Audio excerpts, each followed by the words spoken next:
All right, man, it's Saturday, May 15. We are under the bus, and I just drilled a hole where the center of my shower drain is going to be, and it's exactly where I had planned it to be, which is just couldn't get any better. So I'll be able to cut me a nice round hole there, and this is where my plumbing's going to go. I have to scope out where that other hole I'm going to put in the floor here is going to be for my recirculating shower pipe, which I think it's going to be in this area, but I need to make sure I'm clear of all this other obstruction. So I'm down here with my tape measure, and I want to see, actually it's going to be toward the outboard edge. It's going to be over here someplace, which is fine if I can just squeeze it in there. That beam right there is the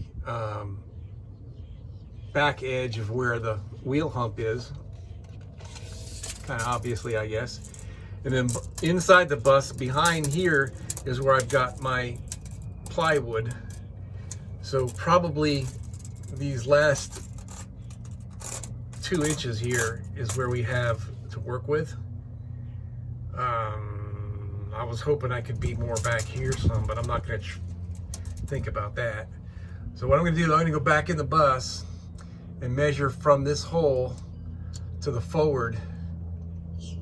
Actually, I'll just do that right now here, of where the ideal place would be, and then I'll go back up there and drill down and make sure that this came through in the right place and everything is cool with that.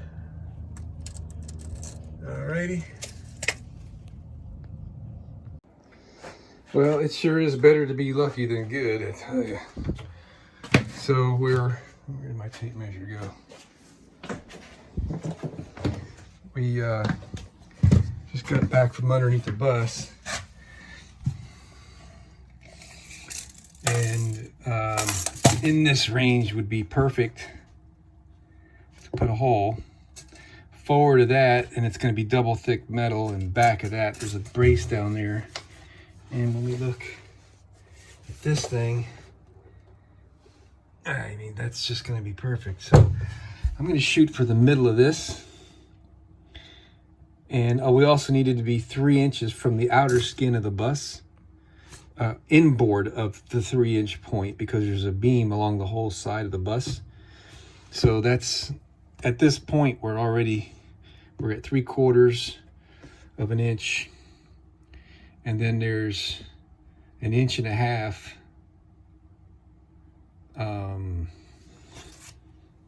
The ribs are like 1.5 inches deep.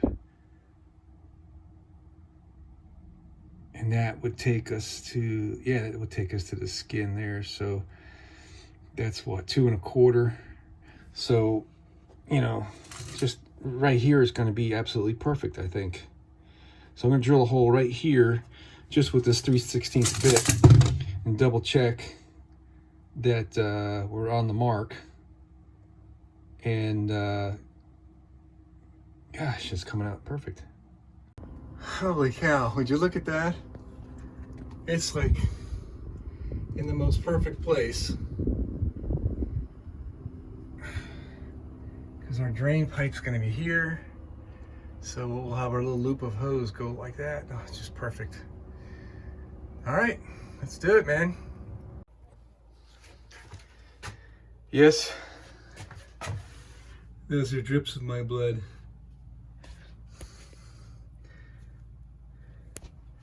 I'll be okay. But we got a hole, man. I think I'll smooth that out a little bit right there. Let's test fit it.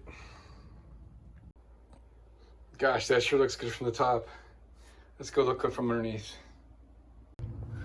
Oh yeah. That looks great. And there's our other little guy right there. I think what I'll do is have him come through that little triangle space and then tee in right there. I was thinking about, I'll show you from up above, but where it. I got ideas here on what to do with this thing. But my tank is going to be in this area right here next to my exhaust pipe. Hopefully it ain't going to melt.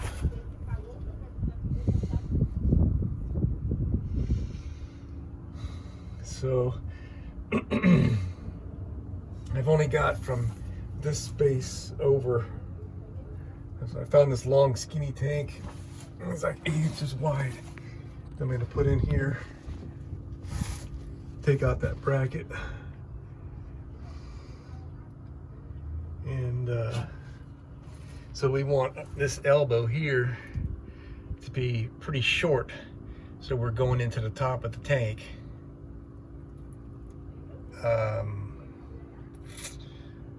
Yeah, okay.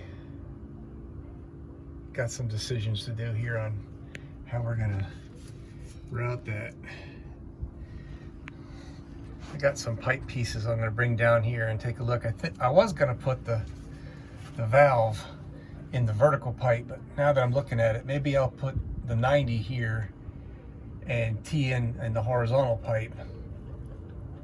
I'm not sure, I forget how much length that tank was.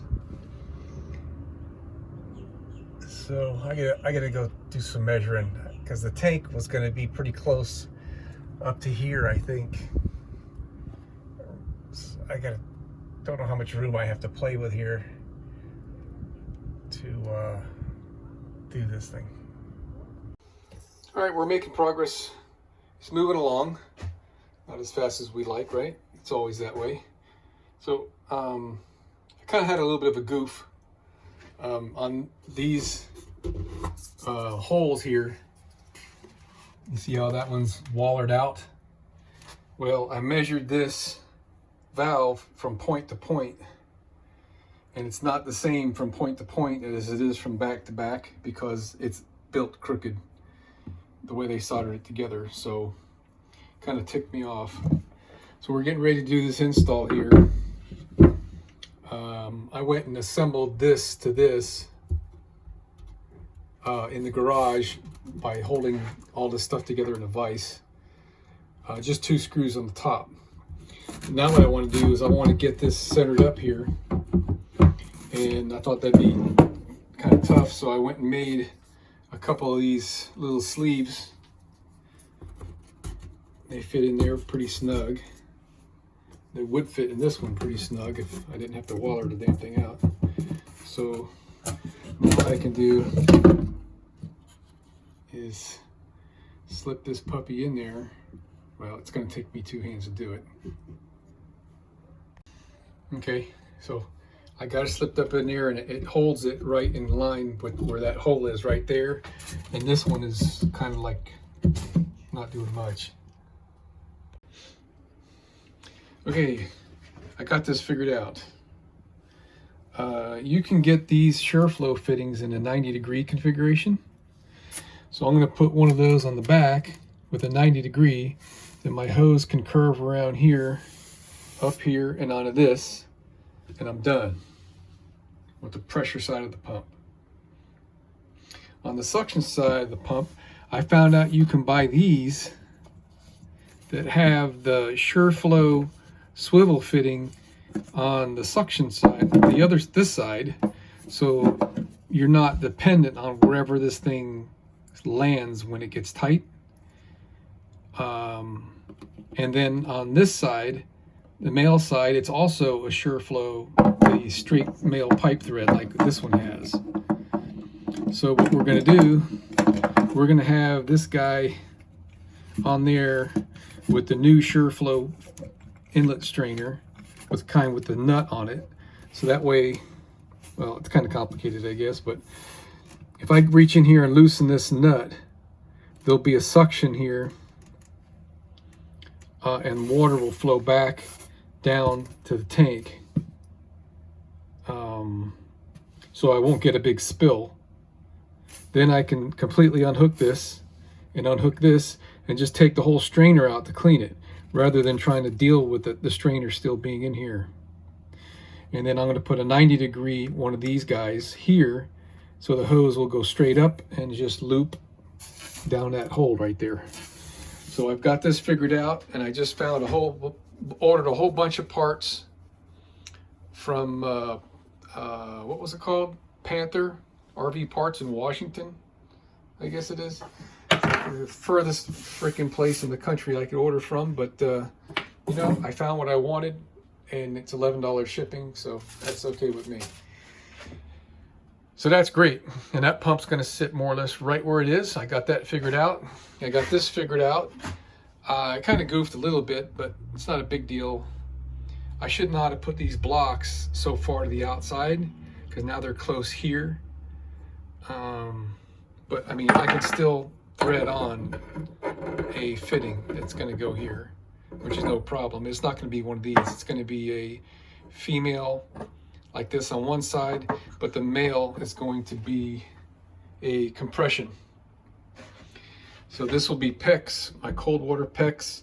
It's going to flex down, tee into this, and this is going to continue this way and flex around, and it's going to run behind here, behind my refrigerator to get to my kitchen sink, and somewhere in there I'm going to tee into that with the supply from the pump, not this pump, the pump that's going to be underneath there.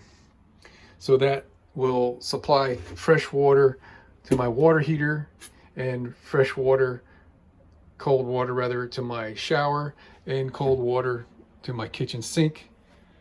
And I think that's going to be okay. Then for hot water, we're going to do the same thing. We're going to come out here though with probably a 90 pipe fitting, and convert that to compression with hook my PEX to it. It's going to come around here. We're going to tee into this. We're going to go over, and we're going to send the hot water to the kitchen sink. So now I'm going to do an inventory on all my fittings and place an order. So I may have a flow issue since I'm using 3/8 PEX for everything here for convenience, and also because I think that's going to deliver enough water for me. I'm not really going that far. I'm going from there to here pretty much. If I do have a flow problem, it's only going to be an issue from my tank up, over, and down to here. So if I do have a flow problem, I'll upgrade that to 1/2 inch and then leave the rest 3/8, and it'll be fine, I'm sure. So back to this. All I got to do next is connect from here up to the top here, drill through, and that's where my shower is going to be. So we're looking great. Kind of tough working with 9 fingers. That first finger's hurting, buddy, but we're doing okay. My gate valve for the drain, Amazon just notified it's going to get here tomorrow or Monday. So that kind of sucks. So I'm kind of at a standstill here. I'm at a standstill here. So I'm going to have to find out something else to work on for now. I could take a trip to Home Depot and buy some hose. I'm just going to buy more of that white RV water supply hose. It's a really nice quality hose. I like it. 1/2 inch on the ID. And it's cheaper to buy a whole garden hose than to buy hose by the foot. So that's what we're going to go with, from this down, and out the bottom. Ouch, that sucks. I hit it and it's bleeding again.